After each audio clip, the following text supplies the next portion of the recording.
It's nice to know a guy that knows a guy. Travis. We know him. He's the voice. Jay Caldwell. Jay, how are you doing, sir? I'm good, Al. How about you? I'm excited. A lot of things. Weather helps me just tremendously. I don't know if there's a name for it, but when the weather's good, I'm good. And 60 degrees almost yesterday down here and outside almost the whole day. It just changes my mood. Yeah, it makes you feel like you can go outside and not have to get that slap in the face. You don't have to wear gloves or a hat and things like that, which we've gotten used to over the last few months. So, and the sun has been out pretty consistently. So, there's no doubt it improves your mood. And then, excuse me. Then I had the TV on out in the garage. Might have been smoking a cigar. Okay, I was. Don't judge. So I'm smoking a cigar. I got the TV on. And so I watched a lot of Olympics. I watched the All-Star game. And I was so pleasantly surprised by both.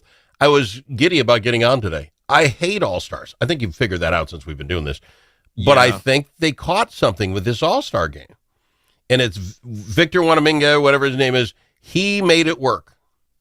When they started the very first game, the U.S. against the world, it's Victor standing there, and then Ant showed up for the jump ball. It's like a 4-foot difference. It's amazing. And I go, they're just joking around. This is stupid. It's not going to be fun. Victor gets it. They pass him ball back, and he instantly slam dunks the ball. I think Victor scored the first 11 points. Everyone realized Victor was going to show them all up if they didn't come to play.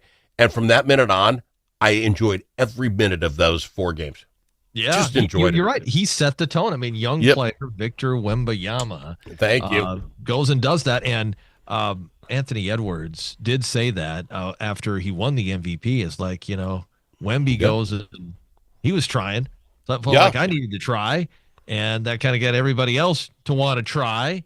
And that was something that the NBA has really been working hard to do, is get a game where people care and give you a better product. The non-playing defense thing, hard to watch. It was. And now it wasn't hard-fought defense, but they stole the ball 3 times. All teams did. They stole some inbound passes. It was, and there was enough defense. They didn't want some people to shoot. I was entertained. Are you entertained? I was entertained.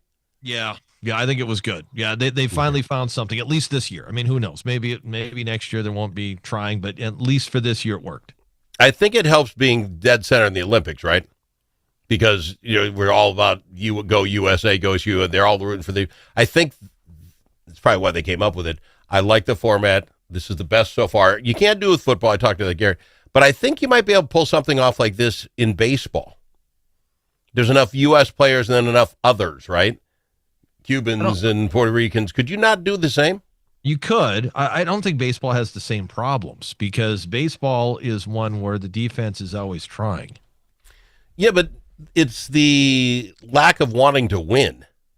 Yeah. When every pitcher gets to pitch an inning, it's the longest game ever. I don't watch it, quite frankly. I like the home run derby, but I don't watch it because it's like, another pitcher, another pitcher. Like, and every human has to touch the field, right? You were on, you got to get out there. Yeah. Well, I mean, I used to coach youth athletics. Everybody has to play. If they don't, parents are going to get upset. And that's probably the case with the All-Star game, too, is that you don't want parents to get on your case. I mean, and we'd hate your feelings hurt. You're making millions of dollars a year. Like, I came all this way to go and see my son playing the All-Star game, and you're not going to play him? And then you storm off and take your son with? Yep. Are you saying that doesn't happen? Well, I presume maybe it can. I'm just thinking at some level we stop going that everybody plays the same amount of minutes. Oh, that's funny. No. Yeah, no. And everybody gets a trophy too. I mean, that's the society that we live in, and all those professional athletes now, they are of that generation.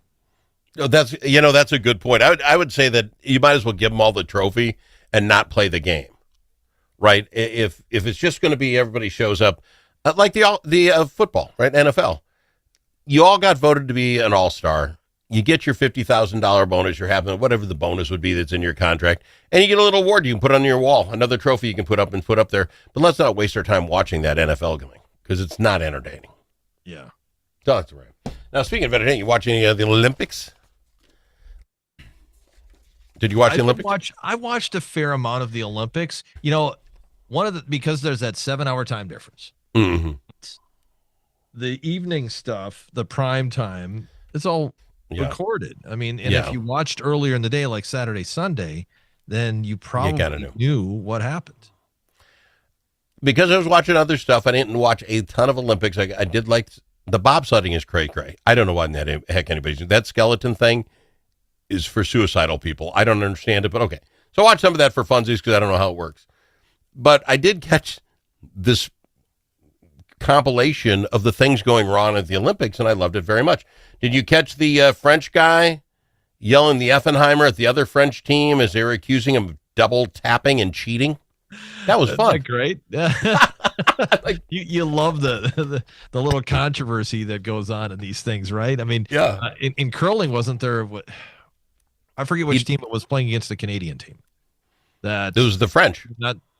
It was the French. Okay, it was the French. Okay, he double tapped. Supposedly, according to the Canadian guy, the French guy double tapped. He called him on it, which means when you let the rock go, you kind of gave it a little polish on the side to get it spinning the right. I have no idea what the double tap is, but he says, I did not. And then he got going back and forth, and the Canadian guy's like, it's on tape. You think they're going to look at this? It's on.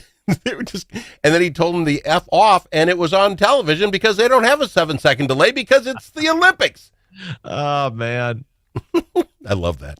I know, but was the French guy right in what he did? It sounds like he was. But usually, as far as they resort to being rude. But yeah, if you look at the replay, there was a touch. There was a double tap, so you can't do that. Should have done that. And then the other one was again with the French. I think it was the French hockey team.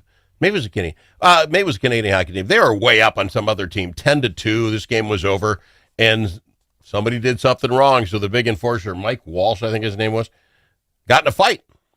Went over there and beat up on him. Well, they don't take that to the Olympics, buddy. We're about making love, not war. He's going home. You don't get to fight even in hockey in the Olympics. Really? Yeah, you can't do that. Wow. They got rules. I didn't think that was, in hockey, that's just kind of something you do, right?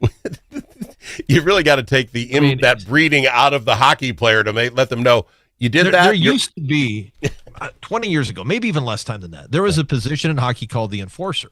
Yes. Where he would be the guy that would go and fight the other guy's enforcer who is protecting their star player.